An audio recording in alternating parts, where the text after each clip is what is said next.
Royal Challengers Bengaluru versus Sunrisers Hyderabad ನಡುವಣ ಪಂದ್ಯದಲ್ಲಿ ಮೊದಲು ಟಾಸ್ ಗೆದ್ದು ಬ್ಯಾಟಿಂಗ್ ಆಯ್ಕೆ ಮಾಡಿಕೊಂಡ ರಾಯಲ್ ಚಾಲೆಂಜರ್ಸ್ ಬೆಂಗಳೂರು ಭರ್ಜರಿ ಜಯ ಗಳಿಸಿದೆ.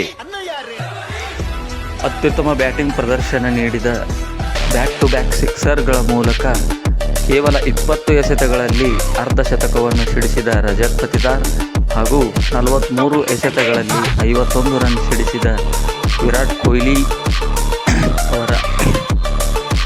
206 ರನ್ಗಳ ಮೊತ್ತ ತಲುಪಿದ royal Challengers Bengaluru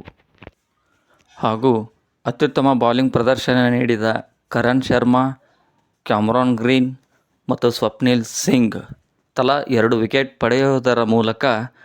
royal Challengers Bengaluru ಭರ್ಜರಿ ಜಯವನ್ನು ಸಾಧಿಸಿದೆ.